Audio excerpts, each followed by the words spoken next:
السلام علیکم۔ وعلیکم السلام ورحمۃ اللہ۔ آج کے اس گہرے مطالعے میں ایک بار پھر خوش آمدید۔ آج ہم حضور قلندر بابا اولیاء رحمت اللہ علیہ کی کتاب لوح و قلم کے صفحات 215 سے 219 تک کا مطالعہ کرنے جا رہے ہیں۔ اور آج کا موضوع بہت ہی ذہن کو جھنجھوڑ دینے والا ہے۔ جی بالکل، ہم ایک بہت بڑے سوال کا جواب تلاش کریں گے۔ کیا انسان اپنی سوچ سے، اپنے ذہن سے حقیقت کو بدل سکتا ہے؟ اور لوح و قلم کے مطابق اس کا جواب صرف ہاں نہیں ہے، بلکہ اس کا پورا ایک سائنسی طریقہ کار بتایا گیا ہے، جس کی بنیاد ایک ایسے تصور پر ہے جو سننے میں سچ کہوں تو عجیب لگتا ہے۔ اندھیرا بھی روشنی ہے۔ جی۔ اور اسی کے ساتھ ہم شعور اور روشنی کے تعلق اور روحانیت کے ایک عظیم قانون جسے تصرف کہتے ہیں اس پر بھی بات کریں گے۔ اور ہمارا ارادہ یہی ہے کہ ان صفحات پر موجود ہر نقطے، ہر تصور کا بغور جائزہ لیں، بغیر کسی چیز کو چھوڑیں۔ تو اس گہری گفتگو کو شروع کرنے سے پہلے ہمیشہ کی طرح وہ ضروری بات دہرا دوں۔ جی ضرور۔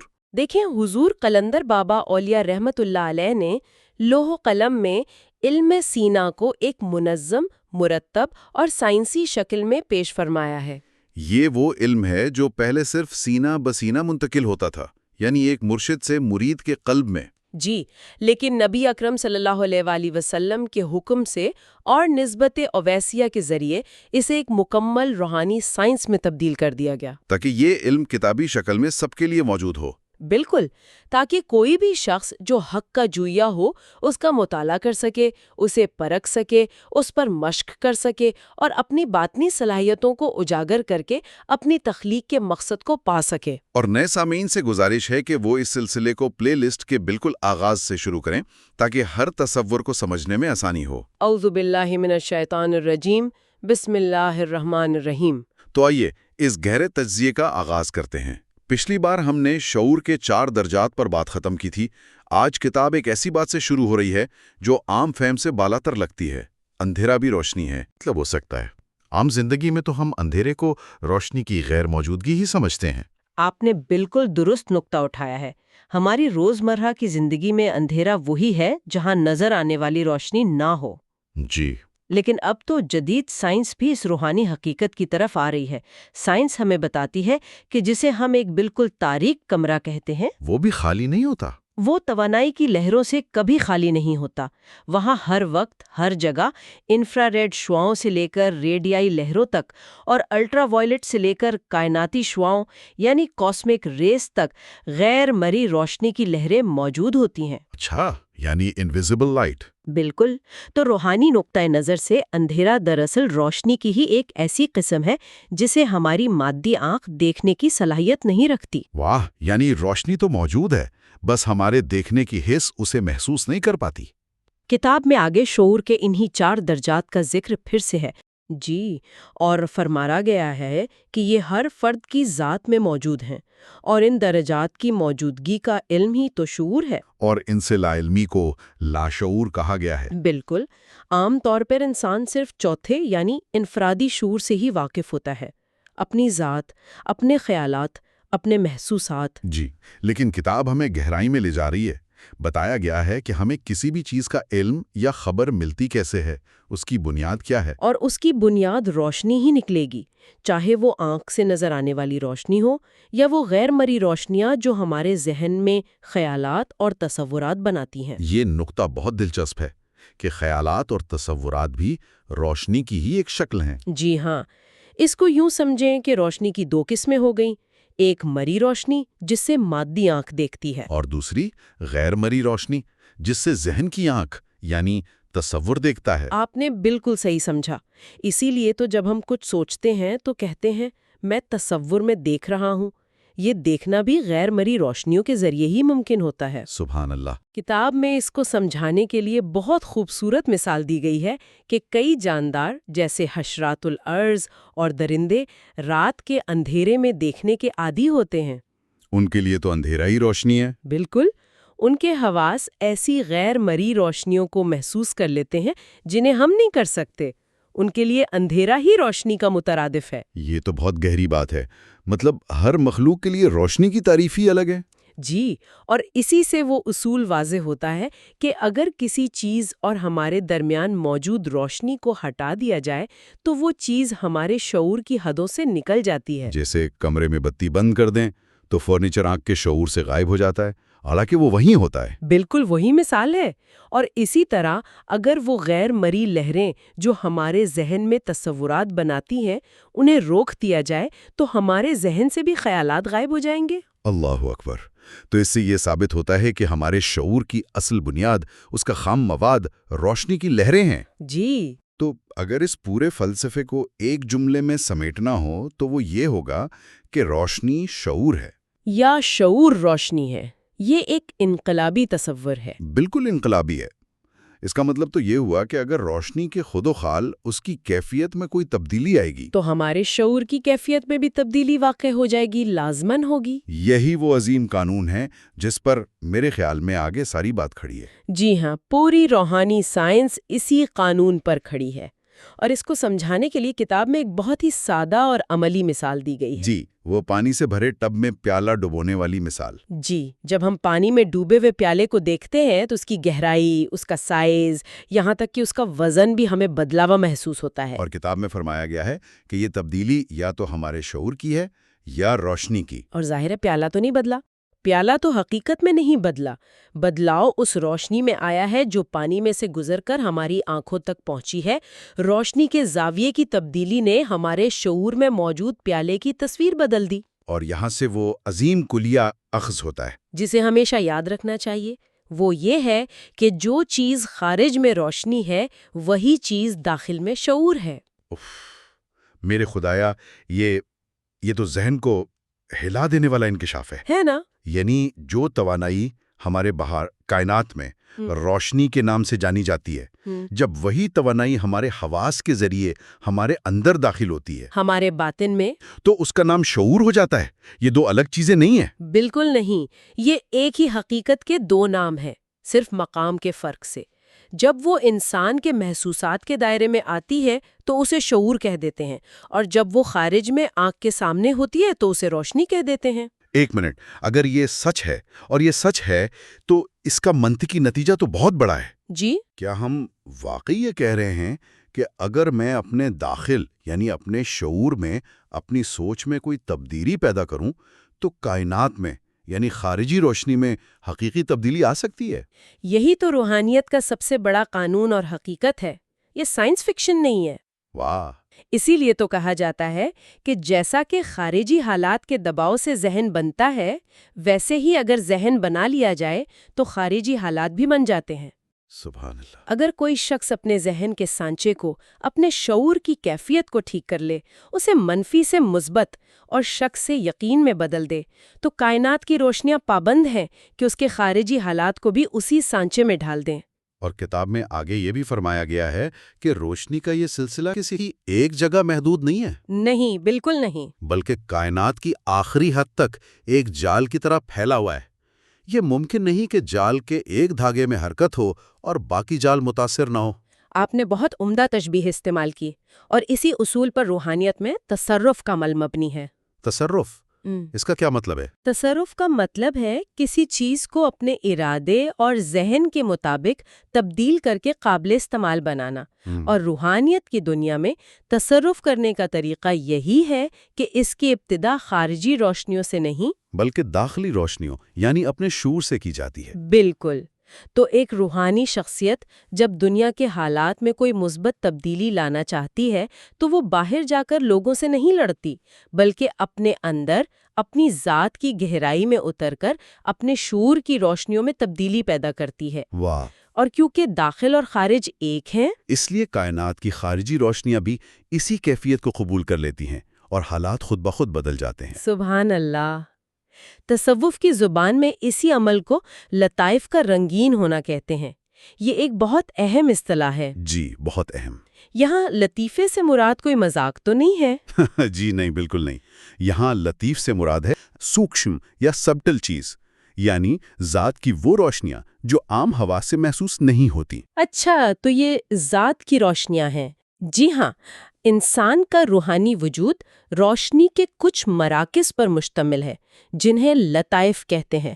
یہ ہمارے شعور کے پاور ہاؤس ہیں۔ ٹھیک ہے۔ جب کوئی روحانی سادھک اپنی مشقوں سے ان لطائف کو یعنی اپنی ذات کی روشنیوں کو کسی خاص رنگ یا کیفیت سے بھر دیتا ہے تو یہ رنگینی اور کیفیت پوری کائنات کی روشنیوں میں سرایت کر جاتی ہے، نفوذ کر جاتی ہے۔ یعنی کائنات پر وہی رنگ چڑھ جاتا ہے جو اس شخصیت کے باطن میں موجود ہوتا ہے۔ اللہ اکبر! جی، یہ تو ایک بہت بڑی ذمہ داری بھی ہے۔ اب سمجھ میں آ رہا ہے کہ کتاب کے آخر میں کچھ بہت تکنیکی اصطلاحات کیوں استعمال کی گئی ہیں، جیسے نظام خانقاہی، اقطاب تقوین اور مدار حضرات۔ جی، یہ شاید اسی علم کے ماہرین کی طرف اشارہ ہے۔ ان کی وضاحت فرمائیں۔ آپ نے بالکل صحیح نتیجہ اخذ کیا ہے۔ یہ حصہ دراصل اس علم کے عملی اطلاق کی اعلیٰ ترین سطح کو بیان کرتا ہے۔ نظام خانقاہی روحانیت کی تعلیم و تربیت کے اس نظام کو کہتے ہیں جو اولیاء اللہ کے ذریعے قائم ہے۔ اور تکوین؟ تکوین سے مراد غیب کی دنیا میں کائناتی انتظامی امور ہیں۔ اس نظام میں کام کرنے والی ہستیوں کے مختلف روحانی عہدے اور ذمہ داریاں ہوتی ہیں۔ تو پھر اقطاب تکوین کون ہے؟ کتب کا مطلب تو محور ہوتا ہے۔ بالکل، قطب کا مطلب ہے محور یا پول جس کے گرد چیزیں گھومتی ہیں۔ اقطاب تکوین وہ عظیم ہستیاں ہیں جو کائناتی حالات کی سمتوں کا تعین کرتی ہیں۔ انہیں مدان حضرات بھی کہا گیا ہے۔ جی، کیونکہ معاملات کا دار و مدار ان پر ہوتا ہے۔ یہ وہ ہستیاں ہیں جو اللہ کے حکم سے اپنے باطن یعنی اپنی داخلی روشنیوں میں تبدیلی پیدا کر کے خارجی کائناتی حالات کو کنٹرول اور متوازن رکھتی ہیں۔ یعنی وہ اپنے اندر امن قائم کرتے ہیں تو دنیا میں امن قائم ہوتا ہے۔ جسمہ کے لاتعداد نمبر دراصل روشنی کے زاویے ہیں۔ یہ تو فزکس اور روحانیت کا ایک غیر معمولی سنگم لگتا ہے۔ اس کا کیا مطلب ہے؟ جی، یہیں سے اصل بات شروع ہوتی ہے اور یہ بہت دلچسپ نکتہ ہے۔ قلندر بابا اولیاء فرماتے ہیں کہ ہر وجود چاہے وہ کچھ بھی ہو کائنات میں ایک خاص نمبر یا ایک خاص زاویے کی حیثیت رکھتا ہے۔ ایک زاویہ؟ اور وہ فرماتے ہیں کہ ہر زاویہ دو بنیادی قوتوں سے بنتا ہے، ایک ہے کشش یعنی اٹریکشن اور دوسری ہے گریز یعنی ریپلشن۔ کشش اور گریز؟ جی، یہی وہ دو قوتیں ہیں جو کائنات میں ہر شے کی ساخت، اس کی حیت اور اس کے وجود کی بنیاد ہیں۔ ہر چیز انہی دو قوتوں کے خاص توازن یا کہہ لیں عدم توازن کا نتیجہ ہے۔ ایک منٹ، تو اس کا مطلب یہ ہوا کہ میرا اور آپ کا وجود یا اس کمرے میں موجود ہر شے محض مادی نہیں ہے بلکہ توانائی کے ایک مخصوص زاویے کا نام ہے۔ بالکل، آپ نے صحیح پکڑا۔ یعنی ہماری انفرادیت، ہماری میں، اسی کشش اور گریز کے ٹکراؤ سے پیدا ہونے والی ایک خاص فریکوینسی ہے۔ یہ تو وجود کو دیکھنے کا بالکل نیا انداز ہے۔ جی، بالکل نیا انداز ہے، اور اسی لیے آپ دیکھیں نا، ایک ہی نوع کے افراد میں مشابہت پائی جاتی ہے۔ ہاں، یہ بات تو ہے۔ قلندر بابا اولیاء رحمۃ اللہ علیہ اسے صفات کا اشتراک کہتے ہیں۔ ان کے مطابق ہر نقطہ یعنی ہر فرد اپنی نوع کے دوسرے تمام نقطوں سے روشنی کے لطیف تاروں کے ذریعے منسلک ہے۔ اچھا، تو یہ ایک طرح کا غیر مرئی جال ہے، جیسے سب انسان ایک دوسرے سے جڑے ہوئے ہوں۔ بالکل، آپ نے صحیح سمجھا۔ یہ ایک بہت بڑا غیر مرئی جال ہے، ایک نیٹ ورک ہے جہاں ایک انسان دوسرے تمام انسانوں کی صفات میں اور ایک جانور اپنی نوع کے دوسرے تمام جانوروں کی صفات میں شریک ہے۔ لیکن اگر ہم سب ایک ہی جال کا حصہ ہیں اور ایک دوسرے سے جڑے ہوئے ہیں تو پھر ہماری انفرادیت کیسے قائم رہتی ہے؟ یہ ایک تضاد سا لگتا ہے۔ بہت اچھا سوال ہے۔ یہ تضاد نہیں ہے بلکہ وجود کی حرکیات کا ایک کمال ہے۔ متن میں آگے چل کر اسی نقطے کو دوہری گردشوں کے ذریعے سمجھایا گیا ہے۔ دوہری گردشیں؟ جی، قلندر بابا اولیاء بتاتے ہیں کہ ہر نقطے یا وجود کی بے وقت دو طرح کی گردشیں ہوتی ہیں۔ پہلی ہے محوری گردش یعنی ایکسل روٹیشن۔ محوری گردش یعنی اپنی ہی محور کے گرد گھومنا؟ بالکل، یہ فرد کی اپنی ذات کے گرد گردش ہے۔ یہی وہ حرکت ہے جو اس کی انفرادیت کو قائم رکھتی ہے، اسے ایک شناختی حدود میں مقید رکھتی ہے تاکہ وہ کسی دوسری چیز میں ضم نہ ہو جائے۔ اچھا۔ اور یہی گردش فرد کی ذاتی زندگی اور اس کی اپنی نوع کے اجتماعی زندگی کا ایک مکمل ریکارڈ بھی ہے۔ ٹھیک ہے، یہ تو ہوئی ایک گردش، اور دوسری گردش کون سی ہے؟ وہ ہمیں اس وسیع کائنات سے کیسے جوڑتی ہے؟ دوسری گردش طولانی گردش ہے یعنی لانگیٹیوڈنل روٹیشن۔ یہ کائنات کی وسط میں ایک سفر ہے۔ کائنات میں سفر؟ جی، یہ گردش فرد کو کائنات کی دوسری انواع اور اشیاء سے جوڑتی ہے۔ اس کا ایک سرا مخلوق سے جڑا ہے اور دوسرا سرا خالق کی صفات سے جڑا ہے، جسے متن میں واجب الوجود کہا گیا ہے۔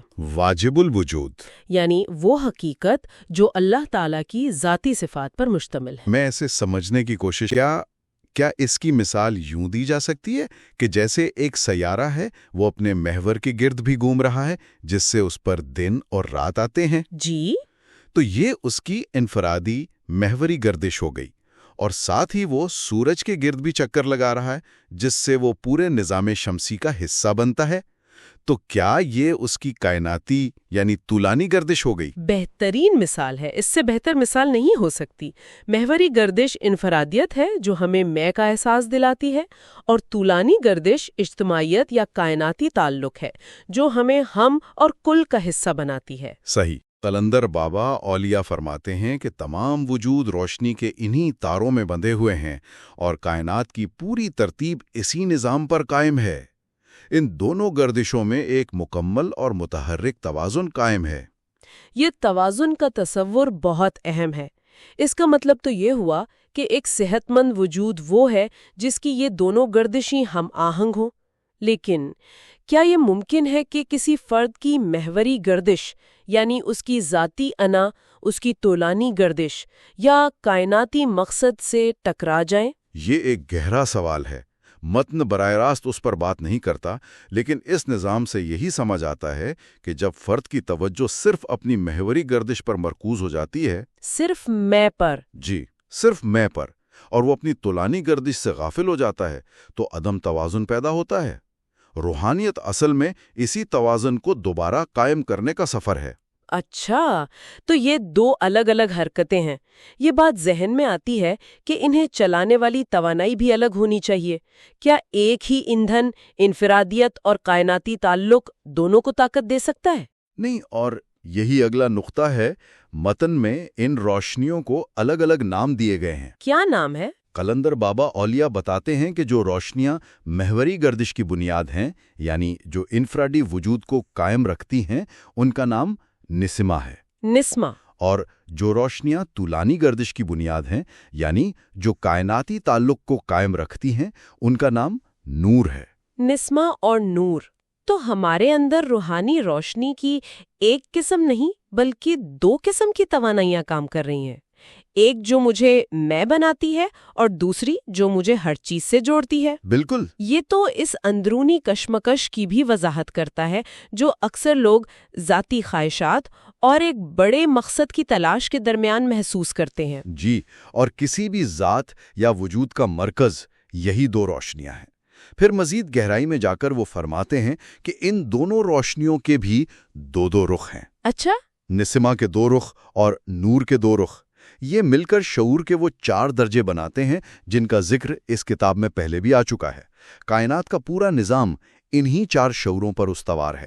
4 درجے، 2 روشنیاں، ہر ایک کے 2 رخ، یہ تصور تھوڑا پیچیدہ ہو رہا ہے۔ جی، یہ مجرد تصورات ہیں، اس لیے انہیں سمجھنا تھوڑا مشکل ہو سکتا ہے۔ اسے سمجھانے کے لیے کتاب میں ایک بہت سادہ اور خوبصورت مثال دی گئی ہے، ایک خوشبودار مشروب کی۔ یہ مثال اس تصور کو سمجھنے میں کیسے مدد کرتی ہے؟ یہ ایک بہترین تمثیل ہے جو ان مجرد خیالات کو ٹھوس بناتی ہے۔ قلندر بابا اولیاء فرماتے ہیں کہ ایک خوشبودار مشروب کو دیکھیں، اس میں بظاہر 4 چیزیں ہیں: پانی، رنگ، شکر اور خوشبو۔ جی ٹھیک ہے۔ اگر اس مشروب کو ہم ایک وجود سمجھ لیں تو پانی شعور چہارم ہے، یعنی سب سے ٹھوس اور ظاہر حالت۔ ٹھیک ہے، جو نظر آ رہا ہے۔ جی، پھر رنگ شعور سوم ہے، وہ بھی نظر آتا ہے مگر پانی جتنا بنیادی نہیں۔ صحیح۔ شکر کی مٹھاس شعور دوم ہے۔ اب دیکھیں، مٹھاس کو آپ دیکھ نہیں سکتے، اسے محسوس کرنے کے لیے چکھنا پڑتا ہے، یعنی حواس کا گہرا استعمال چاہیے۔ بات تو صحیح ہے۔ اور آخر میں خوشبو، وہ شعور اول ہے جو سب سے لطیف ہے۔ اسے محسوس کرنے کے لیے سونگھنے کی حس استعمال ہوتی ہے، جو چکھنے سے بھی زیادہ لطیف ہے۔ واہ! تو یہ کتاب ہمیں ایک طرح کا نقشہ دے رہی ہے۔ یہ بتا رہی ہے کہ حقیقت کی کئی پرتیں ہیں اور ہر پرت کو سمجھنے کے لیے ایک مخصوص حس درکار ہے۔